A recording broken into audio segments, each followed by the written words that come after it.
In the movies, you know your wife's cheating because the soundtrack changes. In real life, it's just her ringtone, set to silent.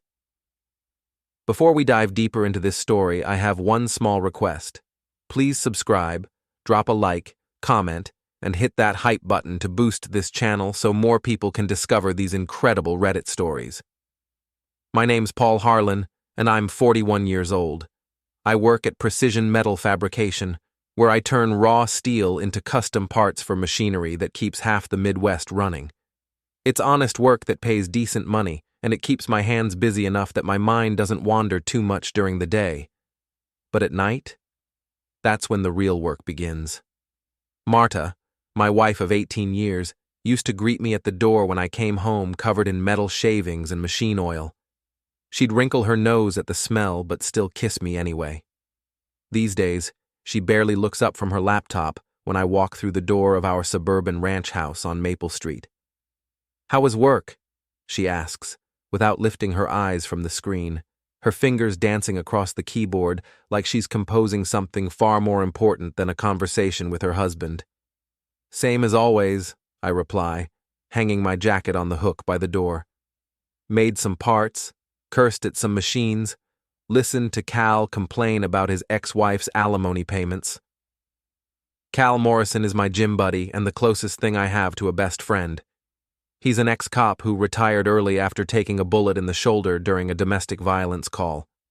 Now he spends his days working security at the mall and his evenings at Murphy's gym, where we lift weights and solve the world's problems one rep at a time. Marta finally looks up from her laptop, and I catch a glimpse of what she's working on. It's not an advertising campaign for her agency. It's a text message conversation. She quickly minimizes the window, but not before I see the name Jake T at the top of the chat. "Who's Jake T?" I ask, trying to keep my voice casual as I grab a beer from the refrigerator. "Just someone from work," she says, her voice pitched slightly higher than normal. "New account executive. We're working on the Henderson Motors campaign together." I've been married long enough to know when my wife is lying. It's not that she's bad at it. Quite the opposite, actually. Marta's gotten so good at lying that the only way I can tell anymore is by the tiny tells she doesn't know she has. The slight uptick in her voice, the way she touches her left earring when she's not telling the truth, the fact that she won't make eye contact for more than 2 seconds. She's doing all 3 right now. "Henderson Motors, huh?" I pop open my beer and lean against the kitchen counter. "Didn't you finish that campaign last month?" "We're doing a follow-up campaign," she says quickly, closing the laptop entirely. "Jake has some fresh ideas about targeting younger demographics." I bet he does. Our daughter Amelia is away at Northwestern, studying journalism and calling home just often enough to remind us that we're paying $40,000 a year for her to learn things she could probably pick up from YouTube. She's 20 years old, sharp as a tack, and has inherited my talent for cutting through bullshit with surgical precision. The last time she called, she asked me point blank if everything was okay at home. "Mom seems weird when I talk to her," Amelia said during our FaceTime conversation last Sunday. "Like, distracted, more than usual." "Your mother's got a lot going on at work," I told her, which wasn't technically a lie. Marta did have a lot going on at work. Specifically, Jake Turnbull's hands going places they shouldn't be. "Dad, I'm not 12. I can tell when something's wrong." That's the thing about having a smart kid. They see right through your protective instincts and call you on your bullshit. 2 weeks ago, everything came to a head. I'd been noticing the signs for months, the late nights at the office, the mysterious phone calls she'd take in the garage, the way she'd started dressing differently. More expensive clothes, new perfume, lingerie that I never got to see her wear. I confronted her on a Tuesday night after she came home at 11:30, claiming she'd been at a client dinner that I knew for a fact had ended at 8 because I'd called the restaurant. "Marta, we need to talk." She was standing in our bedroom, slipping out of a black dress I'd never seen before. The price tag was still attached, $300 from some boutique downtown. "Can it wait until tomorrow? I'm exhausted." No, it can't wait. She turned to face me, and for just a moment, I saw something flicker across her face. Guilt, maybe, or fear, but it was gone so quickly I might have imagined it. What's this about, Paul? It's about Jake Turnbull. The name hung in the air between us like smoke. Marta's hand went to her left earring, and I knew I had her. What about Jake? You tell me. We stood there staring at each other for what felt like an hour but was probably only 30 seconds. Finally, Marta laughed. Not a happy laugh, but the kind of bitter sound people make when they've been caught doing something they shouldn't. You want to know about Jake? Fine. Jake makes me feel alive again. Jake thinks I'm interesting. Jake doesn't come home covered in grease and complain about his day for 2 hours. Jake's married. So am I. Hasn't stopped me from feeling dead inside for the past 5 years. The words hit me like a punch to the gut, but I kept my face neutral. 18 years of marriage had taught me how to take a hit without showing it. So what now? I asked. Now? Now you deal with it. You act like I owe you loyalty, Paul. I don't. We've been going through the motions for years, and you know it. I didn't respond. Couldn't respond. Because deep down, I knew she was right about us going through the motions. What she was wrong about was thinking that gave her the right to blow up our marriage without consequences. That night, I moved into the guest bedroom. Marta didn't try to stop me. 2 weeks of sleeping on a mattress that felt like it was stuffed with concrete gave me plenty of time to think and plan. The thing about revenge is that it's a dish best served with a clear head and a solid strategy. Anger makes you sloppy. Hurt makes you stupid. But cold, calculated planning, that's how you make someone truly sorry they ever crossed you. I started paying attention to details I'd been ignoring for months. Marta's schedule, her habits, the way she'd light up when her phone buzzed with a text message. I learned that Jake Turnbull drove a customized Audi A8 with vanity plates that read Turn BL1. I learned that he lived in a 5,000 square foot house in the Heights, the kind of neighborhood where people hire landscapers to make their grass look like a golf course. Most importantly, I learned that Marta wasn't nearly as careful about covering her tracks as she thought she was. It was a Thursday night when everything changed. I was in the garage, pretending to organize my toolbox while actually listening to Marta talk on the phone in the driveway.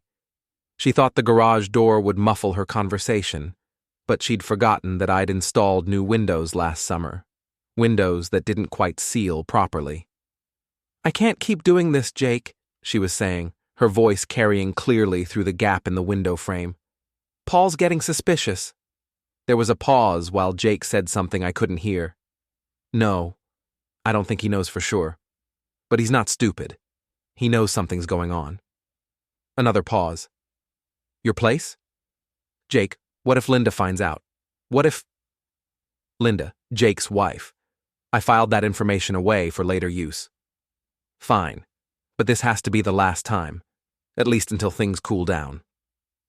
I heard her footsteps on the gravel driveway, then the sound of her car starting up. Through the garage window, I watched her taillights disappear down Maple Street. She didn't come home until 3 a.m. I was lying in the guest bed staring at the ceiling when I heard her key in the front door.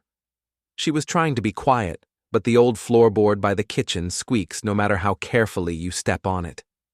I listened to her move through the house, heard the bathroom door close, heard the shower start up, washing off the evidence. The next morning, she acted like nothing had happened, made coffee, checked her email, got dressed for work in a sharp business suit that probably cost more than I make in a week. I'll be late tonight, she said without looking at me. Big presentation tomorrow. Sure you will. She paused at the door, her hand on the knob. What's that supposed to mean? Nothing. Have a good day at work, honey. The fake sweetness in my voice made her flinch, but she didn't say anything else. Just walked out the door and drove away in her silver BMW. That's when I called Cal. I need a favor, I said when he picked up. What kind of favor? The kind that requires your particular set of skills from your previous career. Cal was quiet for a moment. Paul, whatever you're thinking. I'm not thinking anything illegal. I just need some information. Information about what? About my wife's boyfriend. Another pause. Shit, man. I was wondering when you were going to figure that out. You knew? I suspected. Marta's been acting different the past few months. Plus, Sonia's got a big mouth. Sonia Richards was Marta's best friend and biggest enabler. They'd been friends since college, and Sonia had never liked me. She thought Marta had settled when she married a blue-collar guy instead of holding out for someone with a corner office and a trust fund. What did Sonia say? Nothing specific, just hints. Comments about how Marta deserved better, how she was finally starting to live a little, that kind of thing. Can you help me or not? Cal sighed. What do you need? Background check on Jake Turnbull. Employment history, financial records, anything you can dig up without breaking any laws. I can do that. But Paul, whatever you're planning, make sure you think it through. Revenge has a way of biting you in the ass if you're not careful. Don't worry about me. I know exactly what I'm doing.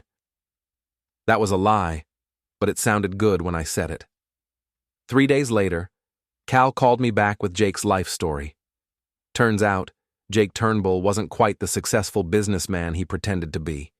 He'd been fired from his previous job for sexual harassment, had a gambling problem that had cost him his first marriage, and was currently 3 months behind on his mortgage payments, despite driving a $70,000 car.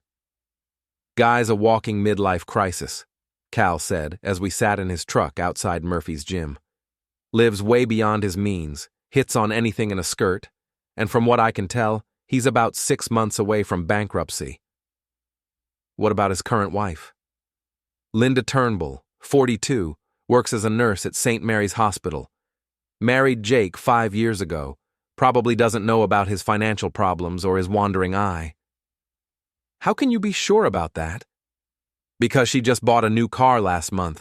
Nobody drops 30 grand on a Honda Pilot if they know their husband's about to lose the house. I absorbed this information while watching people come and go from the gym. Regular folks living regular lives, dealing with regular problems. None of them had wives who were screwing around with broke, lying pieces of garbage. There's something else, Cal said. Jake's throwing a party next weekend, some kind of agency thing at his house. Marta's name is on the guest list. How do you know that? Cal grinned. I may be retired, but I still have friends on the force, and Jake's neighbor called in a noise complaint about his last party. The responding officer made note of all the cars in the driveway, including license plate numbers. Marta's BMW was there. Silver BMW, license plate MHR 2847. That's your wife's car, right? It was. MHR stood for Marta Harlan Rodriguez, her maiden name that she'd insisted on keeping for professional reasons. So what's the plan? Cal asked. I stared at the gym entrance, watching people walk in and out, and felt something cold and hard settle in my chest. I'm going to give them a party they'll never forget. The thing about small cities is that everyone knows everyone else's business, especially when that business involves scandal. Marta worked at Pinnacle Creative, a mid-sized advertising agency downtown that handled accounts for car dealerships, restaurants, and local businesses. It was the kind of place where office romances were common and office gossip was currency. I'd never paid much attention to Marta's work friends before, but now I started listening when she mentioned names. Jake Turnbull was the golden boy of the agency, the guy who landed the big accounts and drove the flashy car. He'd been hired 6 months ago from a firm in Chicago, and according to Marta's casual mentions over dinner, he'd quickly become the star of the office. What she didn't mention was that he'd also become her personal entertainment. I decided to do some reconnaissance of my own. Pinnacle Creative was located in a converted warehouse downtown, the kind of trendy space with exposed brick walls and industrial lighting that was supposed to inspire creativity. The parking garage was across the street, and for $20 a day, You could park there and have a clear view of the agency's main entrance. I took a sick day, the first one I'd used in 2 years, and positioned myself in the parking garage with a thermos of coffee and a pair of binoculars I'd borrowed from Cal. I felt ridiculous, like some kind of discount private investigator, but I needed to see Jake Turnbull for myself. He showed up at 9:15 in his silver Audi, pulling into a reserved parking spot right in front of the building. He was exactly what I'd expected. Tall, well-dressed, the kind of guy who probably spent more on haircuts than I spent on groceries. He had the easy confidence of someone who'd never had to worry about making ends meet, never had to choose between fixing the water heater and taking his wife out to dinner. Marta arrived 20 minutes later. I watched her park her BMW and walk toward the building, her heels clicking on the sidewalk. She was wearing a red dress I'd never seen before, and when Jake appeared at the entrance to hold the door for her, she smiled at him in a way she hadn't smiled at me in years. They disappeared into the building, and I sat there in my truck feeling like an idiot. What was I hoping to accomplish? Catch them making out in the lobby? Follow them to a hotel room? I wasn't cut out for this spy shit. But then I remembered Marta's words. You act like I owe you loyalty. I don't. I stayed in that parking garage for 6 hours. At lunch, they came out together. Jake had his hand on the small of Marta's back as they walked to his car, and she was laughing at something he'd said. They drove off in the Audi, probably to some expensive restaurant where they could sit in a corner booth and pretend they were single. They came back 2 hours later, and this time I could see lipstick on Jake's collar from 50 yards away. That evening, I called Ray Harper. Ray was a private investigator who'd done some work for Cal back when he was still on the force. He was in his 50s, divorced twice, and had the kind of face that suggested he'd seen everything and been surprised by none of it. His office was above a pawn shop on the east side of town, and it smelled like cigarettes and disappointment. I need you to follow my wife, I told him after explaining the situation. You sure about that? Ray asked, leaning back in a chair that squeaked like a rusty gate. Sometimes it's better not to know the details. I already know she's cheating. I need proof. Proof for what? You filing for divorce? Maybe. I haven't decided yet. Ray studied me for a moment, then quoted his rates. $300 a day plus expenses, with a 3-day minimum. It was more money than I had in my checking account, but I had some savings I could tap into. I want photos, I said. Times, dates, locations, everything. You got it. But let me ask you something. What are you planning to do with this information once you have it? I'm going to make sure everyone knows what kind of people they really are. Ray nodded slowly. Fair enough. Just remember, revenge is like a boomerang. Sometimes it comes back and hits you in the head when you're not looking. I'll take that chance. 3 days later, Ray delivered a manila envelope full of 8x10 photographs that told the whole story. Marta and Jake at lunch. Marta and Jake in the parking lot behind the agency, kissing like teenagers. Marta and Jake going into room 237 at the Marriott downtown at 2 in the afternoon on a Tuesday. But the most damaging photo was the last one. Marta and Jake having dinner at Chez Laurent, the most expensive restaurant in the city, with another couple I didn't recognize. Everyone was laughing and holding hands across the table like they were on some kind of double date. That was taken last Saturday night, Ray said, pointing to the photo. Your wife told the hostess they were celebrating Jake's promotion, paid for dinner with a credit card in both their names. A joint credit card. They had a joint credit card. I stared at the photo until my eyes burned. Marta was wearing the black dress she'd claimed to have bought for a client dinner, the one with the $300 price tag. Jake had his arm around her shoulders, and she was leaning into him like she belonged there. There's something else, Ray said. I followed Jake home after dinner. His wife was waiting for him in the driveway. They had a fight right there in front of God and everybody. Neighbors were watching from their windows. What kind of fight? the kind where she threw his golf clubs all over the lawn and called him a cheating piece of shit. I'm guessing she found out about the credit card. So Linda Turnbull knew. That was interesting. Did you get photos of that too? Ray grinned and handed me another envelope. Lady's got a hell of an arm. Put a 9-iron through his windshield. I looked through the photos of Jake's domestic drama and felt something that might have been satisfaction. His perfect life was starting to crack around the edges. What now? Ray asked. Now I start planning. That night, I spread all the photos across the kitchen table and studied them like a general planning a military campaign. Marta was at another late meeting, which meant I had the house to myself until well past midnight. My phone rang at 11:30. It was Amelia calling from her dorm room. Hey, Dad, I know it's late, but I couldn't sleep. What's wrong, sweetheart? I tried calling Mom earlier, but her phone went straight to voicemail. Is everything okay? I looked at the photos spread across the table, evidence of my wife's betrayal in high-definition color. Everything's fine. Your mom's just busy with work. Dad, you're a terrible liar. I'm not lying. Your mother is definitely busy with work. Amelia was quiet for a moment. Are you guys getting divorced? The question hit me like a slap. Why would you ask that? Because Mom's been acting weird for months, you sound miserable, and neither of you will give me a straight answer about what's going on. I gathered up the photos and slipped them back into their envelopes. Your mom and I are going through a rough patch, but we're going to work it out. How? I'm going to remind her why she married me in the first place. That's either really romantic or really scary. Probably a little of both. After I hung up, I sat in the kitchen and thought about Amelia's question. Were we getting divorced? Probably. But not before I made sure Marta understood the consequences of her choices. I heard her car in the driveway at 12:45. She came through the front door quietly, probably hoping I was asleep. But I was waiting for her in the living room, sitting in my recliner with a beer in my hand.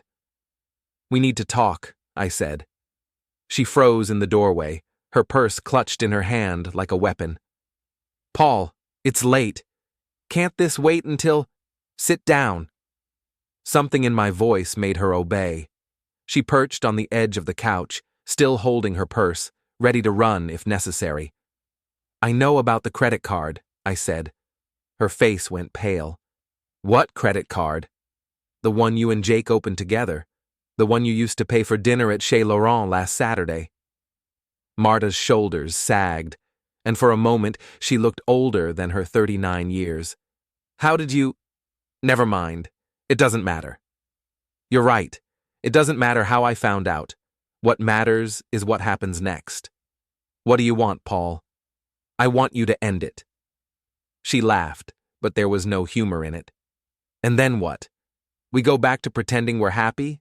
We go back to being roommates who happen to share a mortgage? We go to counseling. We figure out how to fix this. There's nothing to fix. We're over, Paul. We have been for years. I stood up and walked to the window, looking out at our quiet suburban street. Normal people living normal lives in normal houses with normal problems. Maybe you're right, I said finally. Maybe we are over. But if that's the case, we're going to end this the right way. What does that mean? I turned back to face her. It means you're going to break up with Jake. You're going to tell him it's over, and you're going to mean it. Then we're going to file for divorce like civilized adults. And if I don't? I smiled, but it wasn't a nice smile. Then I'm going to make sure everyone knows what kind of people you and Jake really are. Your friends, your co-workers, your clients, Jake's wife, Jake's neighbors, Jake's boss, everyone. Marta stared at me like she was seeing me for the first time. You wouldn't. Try me. She stood up and headed for the stairs, then stopped and turned back. You know what, Paul? Do your worst. I'm tired of hiding, and I'm tired of feeling guilty about being happy for the first time in years. Happy? Is that what you call this? Yes, that's exactly what I call it. She went upstairs, and I heard the bedroom door slam. A few minutes later, I heard her on the phone, her voice muffled but urgent, probably calling Jake, warning him that the jig was up. I sat back down in my recliner and finished my beer. Tomorrow, I was going to start making some phone calls of my own. The next morning, Marta was gone before I woke up. She'd left a note on the kitchen counter. "Staying at Sonia's for a few days. We'll talk when you're ready to be reasonable." Reasonable. That was rich, coming from someone who'd been living a double life for months. I called in sick to work again and spent the morning making phone calls. The first one was to Linda Turnbull. I found her number in the hospital directory. She worked in the cardiac unit at St. Mary's. When she answered, she sounded tired and stressed. "Mrs. Turnbull, my name is Paul Harlan. I think we need to talk about our spouses." There was a long pause. "I don't know what you're talking about." "I think you do. My wife is Marta Harlan. She works with your husband at Pinnacle Creative." Another pause, longer this time. "Can you meet me for coffee? There's a place called Murphy's Diner on 5th Street. I get off work at 3. "I'll be there." Murphy's Diner was the kind of place that served coffee in thick white mugs and pie that was made fresh every morning. Linda Turnbull was already there when I arrived, sitting in a corner booth with her hands wrapped around a cup of coffee, like she was trying to warm herself from the inside out. She was prettier than I'd expected, with auburn hair and intelligent green eyes. She looked like the kind of woman who deserved better than Jake Turnbull. "You're Paul," she said, as I slid into the booth across from her. "And you're Linda. I'm sorry we're meeting under these circumstances." "How long have you known?" "A few weeks. You?" "I suspected for months, but I didn't have proof until last weekend. I hired a private investigator. So we'd both been down that road." "What did you find out?" Linda reached into her purse and pulled out a manila envelope similar to the one Ray Harper had given me. Everything. The hotel rooms, the dinners, the credit card. "Did you know they've been planning a trip to Cabo?" "I didn't know that, but I wasn't surprised." "When?" "Next month. Jake told me it was a business trip." We sat in silence for a moment, two people who'd been betrayed by the people they'd trusted most. "What are you going to do?" I asked. "Divorce him. Take him for everything he's worth, which isn't much. He's broke, you know. The house, the car, the fancy clothes. It's all borrowed money." "What about the party this weekend?" Linda smiled, and it was the first genuine expression I'd seen from her. "Oh, I'm definitely going to that party. I wouldn't miss it for the world." "What do you mean?" "I mean, I'm going to show up and introduce myself to all of Jake's co-workers, including your wife." I leaned back in the booth and studied Linda's face. She had the look of someone who'd been pushed too far and was finally ready to push back. "What if I told you I had a better idea?" "I'm listening." I spent the next hour explaining my plan. It was elaborate, probably illegal in a few minor ways, and guaranteed to humiliate both Jake and Marta in front of everyone they worked with. Linda listened without interrupting, her expression growing more interested with every detail. "You really think you can pull this off?" she asked when I finished. "With your help, yes." "What do you need from me?" "Access to Jake's house. I need to get inside the day before the party to set everything up." Linda reached into her purse and pulled out a key ring. She removed a house key and slid it across the table. "Jake changed the locks after our fight last weekend, but he doesn't know I made a copy of the new key." I pocketed the key. "What about security cameras?" "Jake's too cheap for a real security system. He's got one of those fake cameras from Amazon mounted by the front door, but it's not connected to anything." "Perfect." We shook hands in the parking lot outside Murphy's Diner, two conspirators united by betrayal and a desire for justice. "One more thing," Linda said, as we were about to part ways. "I want to be there when it happens. I want to see the look on his face." "You'll have a front row seat." That evening, I called Cal and asked him to meet me at Murphy's gym. We needed to talk about the technical aspects of my plan, and I needed his help with some of the more questionable elements. "You want me to help you break into this guy's house?" Cal asked as we sat in his truck in the gym parking lot. "I'm not breaking in. I have a key." "That his wife gave you without his knowledge. That's still breaking and entering in the eyes of the law. Are you going to help me or not?" Cal was quiet for a moment, staring out the windshield at the people coming and going from the gym. "What exactly are you planning to do once you're inside?" I told him. "All of it. The smart home system, the sprinklers, the sound system, the grand finale I had planned for the party itself." "Jesus, Paul, you're talking about destroying the guy's life." "He destroyed mine first.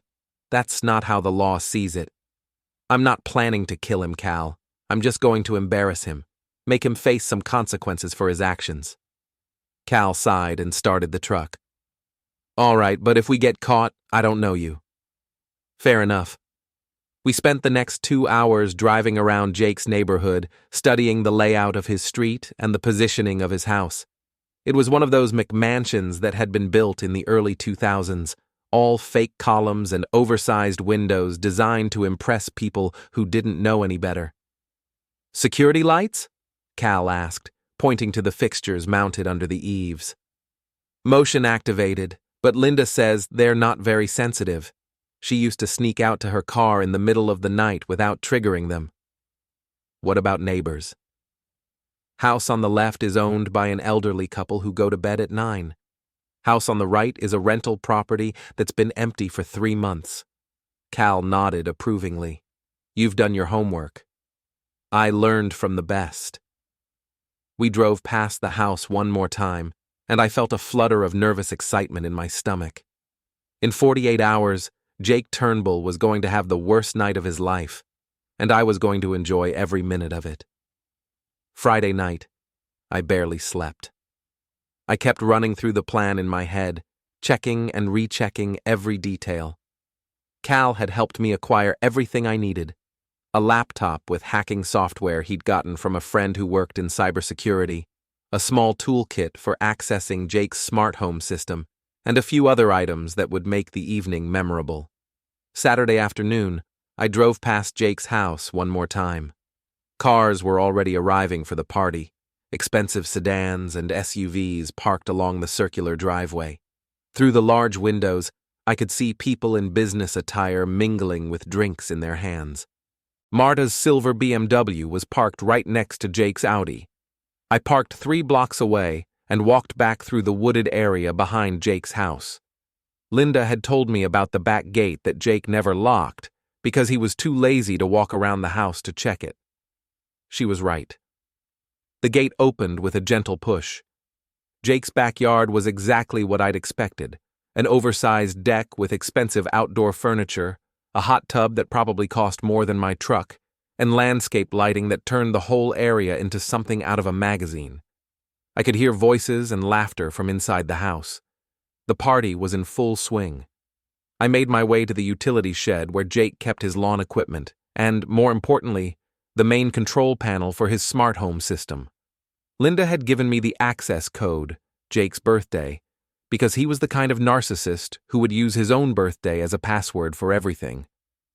The control panel lit up when I entered the code, showing me a diagram of the house with icons for lights, security, climate control, and the irrigation system. It was like Christmas morning for someone planning an elaborate prank. I connected Cal's laptop to the system and uploaded the program we'd designed. It would give me remote control of everything from my phone, with a 15-minute delay to give me time to get into position. The next part was trickier. I needed to get close enough to the house to access the outdoor sound system that Jake used for pool parties. The speakers were mounted under the deck, hidden from view, but powerful enough to be heard throughout the backyard and inside the house if the windows were open, which they were because it was a warm evening and Jake was too cheap to run the air conditioning when he could just open the windows. I crawled under the deck and found the main speaker connection. It took me 10 minutes to splice into the wiring and connect the small transmitter that would let me broadcast through Jake's sound system from my phone. Then I settled into the woods behind the house to wait. At 8:30, my phone buzzed with a text from Linda. In position. Ready when you are. I opened the app on my phone and selected the first sequence. Inside the house, every light began flashing in a random pattern. Living room, kitchen, dining room, bedrooms. It looked like a disco had exploded. I could hear confused voices from inside, then laughter as people assumed it was some kind of party trick. That's when I activated the sprinkler system. Jake's house had an elaborate irrigation setup designed to keep his lawn looking like a golf course, but I'd reprogrammed it to spray inward instead of outward, drenching the deck and anyone standing on it. The laughter turned to shrieks as people scattered for cover, but I was just getting started. I activated the sound system and began broadcasting the recording I'd prepared, a detailed account of Jake and Marta's affair, complete with dates, times, and locations. My voice boomed across the backyard and through the open windows, clear enough for everyone to hear. Ladies and gentlemen of Pinnacle Creative, my recorded voice announced, I'd like to tell you about Jake Turnbull and my wife, Marta Harlan. I went on to describe their hotel meetings, their joint credit card, their planned trip to Cabo. I mentioned Jake's financial problems, his previous firing for sexual harassment, and his history of cheating on his wives. Through the windows, I could see people pulling out their phones to record what was happening. In the age of social media, Jake's humiliation would be preserved forever, but the best part was yet to come. I stepped out of the woods and walked across the backyard toward the deck. The sprinklers were still going, the lights were still flashing, and my voice was still booming from the speakers. People were standing in the doorways, afraid to come outside but unable to look away from the spectacle. Jake appeared on the deck, soaking wet and furious. "Turn it off!" he screamed at no one in particular. "Turn it all off!" That's when I saw Marta. She was standing in the kitchen doorway, her face pale and her expensive dress clinging to her body from the sprinkler water.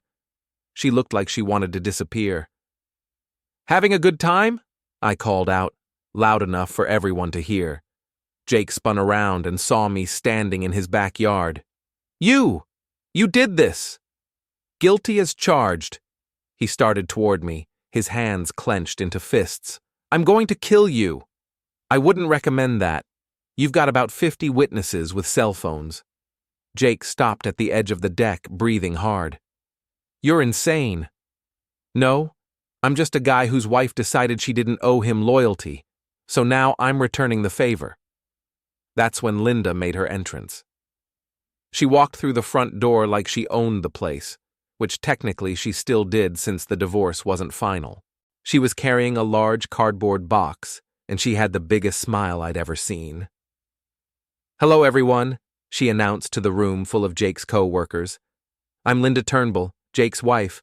I thought you might like to see some photos from my husband's recent business trips." She dumped the contents of the box onto the coffee table, dozens of 8x10 photographs showing Jake and Marta in various compromising positions. The room went completely silent, except for the sound of the sprinklers and my recorded voice still playing over the sound system. Jake jumped off the deck and charged toward me. "You son of a bitch!" He swung a wild punch that I easily dodged. Jake was soft, the kind of guy who paid for a gym membership but never actually used it. I, on the other hand, had been lifting weights with an ex-cop for the past 5 years and had 18 years of built-up anger to fuel my reflexes. I grabbed Jake's wrist and twisted, sending him stumbling sideways into the ornamental fountain that was the centerpiece of his backyard landscaping. He went down hard, landing face first in 6 inches of water with a splash that soaked the people who'd ventured onto the deck to watch. "Stay down," I advised him. "You're embarrassing yourself enough already." Jake struggled to his feet, water dripping from his hair and his expensive shirt ruined. "You're going to pay for this. I'm calling the police." "Go ahead. I'm sure they'll be very interested in your financial records. Did you know it's illegal to open joint credit accounts using false information?" Jake's face went even paler. Apparently, he didn't know that particular detail about his romantic adventures. I turned to address the crowd that had gathered on the deck. Ladies and gentlemen, I apologize for interrupting your evening, but I thought you should know what kind of people you work with. I found Marta in the crowd and looked directly at her. You told me you didn't owe me loyalty. You were right, but actions have consequences, and tonight you get to live with yours. Marta opened her mouth to say something, but no words came out. She looked like she was going to cry. The show's over, I announced. You can all go back to your party now.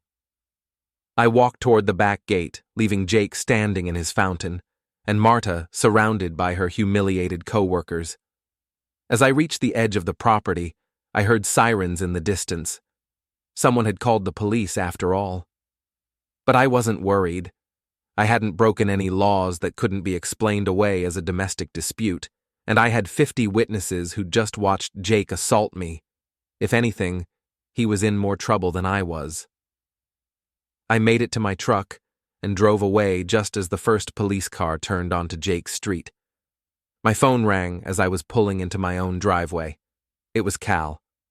Please tell me you didn't just do what I think you did. Depends what you think I did. I think you just destroyed 2 people's lives on social media. They destroyed their own lives. I just made sure everyone knew about it. Cal was quiet for a moment. How do you feel? I sat in my truck, looking at the house I'd shared with Marta for 18 years, and thought about his question. I feel like I can finally sleep tonight. By Monday morning, the video of Jake's humiliation had been viewed over 50,000 times on various social media platforms.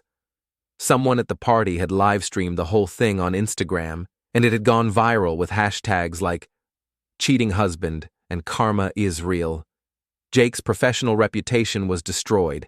The managing partners at Pinnacle Creative called an emergency meeting and terminated his employment for conduct detrimental to the agency's reputation.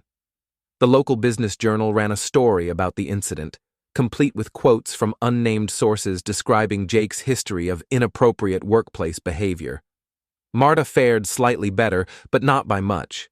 She wasn't fired, but she was demoted from creative director to junior account executive and had her salary cut by 40%.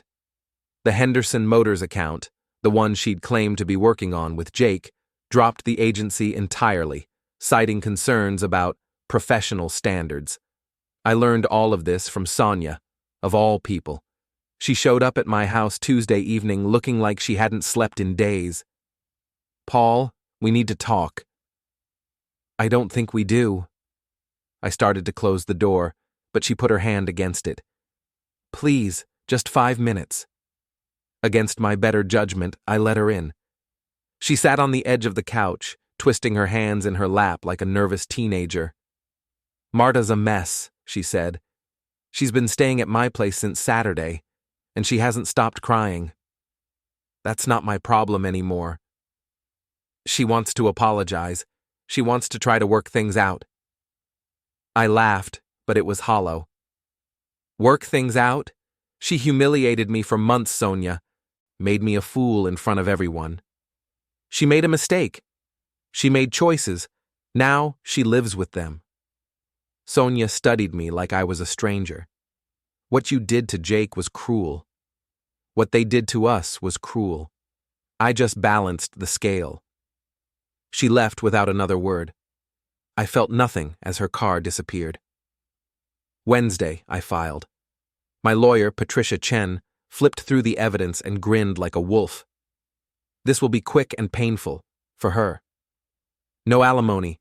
I'll buy her out of the house. Clean break. And your daughter?